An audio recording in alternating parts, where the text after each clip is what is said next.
बड़े बाबा महाराज श्री राधा रमन चरणदास देव महाराज से एक प्रश्न किया है। भगवान में असमानता या पक्षपात का दोष है या नहीं? बाबा भाई, भगवान सर्वेश्वर हैं, सर्वांतर्यामी, सर्वव्यापी हैं, सर्वभूत हैं और समदर्शी हैं। उनका न कोई शत्रु है न मित्र है। उन्होंने गीता में स्वयं कहा है, समूहम सर्वभूतेषु न च देश्योस्ति न प्रिय। तो प्रश्न किया, पर चक्रवर्ती, पर भगवान ने गीता में ये भी तो कहा है कि परित्राणाम साधूनाम विनाशाय च दुष्कृताम धर्म संस्थापनार्थ संभवामि युगे युगे। फिर उन्होंने पूतना, अदासुर, बकासुर, तृणावत, दंतवक्त, शिशुपाल, कंस, जरासंध आदि का वध किया। रामावतार में रावण का वध, विभीषण को राज्य दिया, बाली को मारकर सुग्रीव को राजा बनाया। ये सब देखकर तो यह नहीं कहा जा सकता कि वे पक्षपात रहित हैं। बाबा जी, असुर विनाश के काम में अनुग्रह निग्रह की बात कहाँ है? प्रश्न, क्यों एक को वंश सहित ध्वंस कर देना और दूसरे को उसके भक्त अर्थात खुशामदी है राज्य दे देना, यह अनुग्रह निग्रह नहीं तो क्या है? इंद्र को इंद्रत्व प्रदान करने के लिए वामन रूप में अवतीर्ण हो छलकर इतने दाता श्रोणी राजा बलि का सर्वस्व हरण कर लिया, कहाँ तक उसे बांधकर पाताल भेज दिया। इतने पर भी क्या उन्हें समदर्शी और दयालु कहना ठीक है?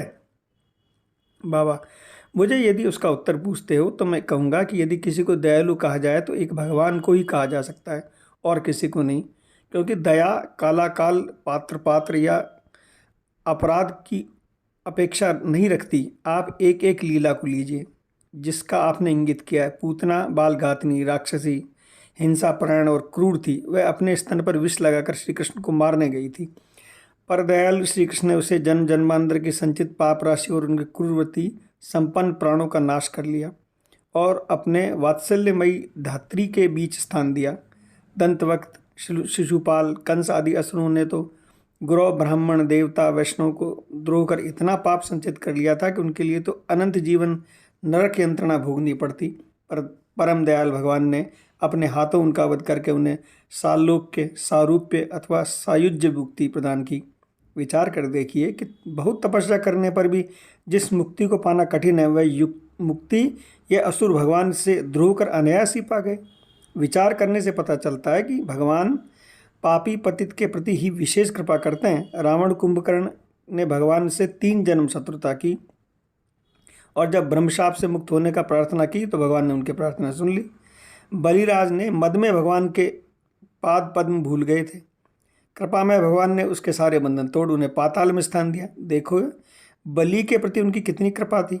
वे सदा के लिए उसके प्रेम में आबद्ध हो उसके द्वार पर द्वारी बनकर विराजमान है।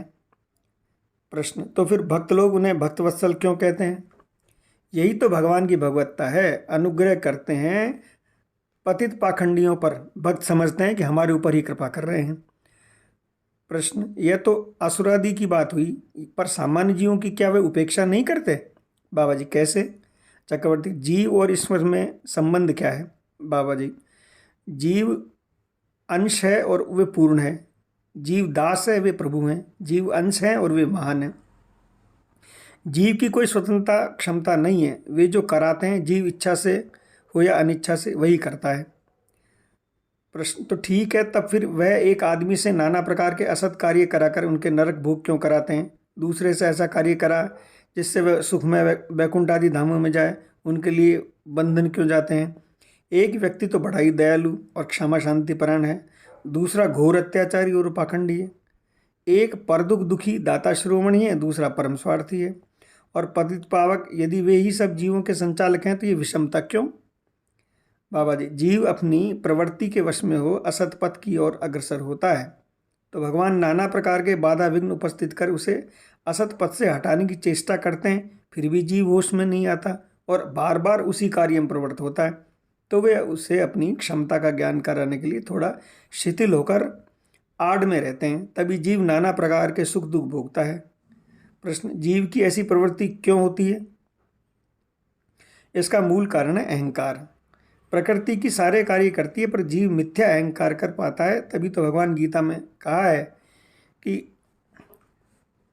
इस अहंकार के बल पर ही जीव सारे अनर्थ बुलाता है। कल्पना कीजिए कि कोई राजा एक कर्मचारी को शांति स्थापना के लिए नियुक्त करता है, पर वह उस कार्य में प्रवृत्त होते अपने को कर्ता मानकर जो मन में आता है करने लगता है।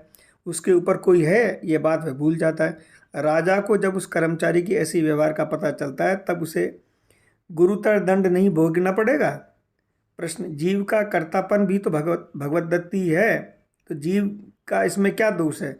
यदि वे जीव की ऐसी क्षमता न देते तो वह अहंकार क्यों करता? नहीं, यह कर्तापन भगवत दत्त नहीं है। गीता ने कहा है कि न कर्तव्य न कर्माणि लोकस्त सृजति प्रभु, न कर्म फल संयोगे स्वभावस्तु प्रवर्तते। प्रश्न, ठीक है, यह तो स्वभाव है, वह भी तो जीव का अपना नहीं है। पूर्व जन्म के अच्छे बुरे कर्मों के फल अनुसार भगवान ही तो हमें ऐसी प्रवृत्ति या स्वभाव देते हैं। यह भी भगवत दत्त नहीं हो सकता, यह अज्ञान जनित। गीता में कहा है कि नादे कश्चन्ति पापै चैव सकृति विभु, अज्ञानेन व्रतः ज्ञान तेन मुकन्ति जन्तवः।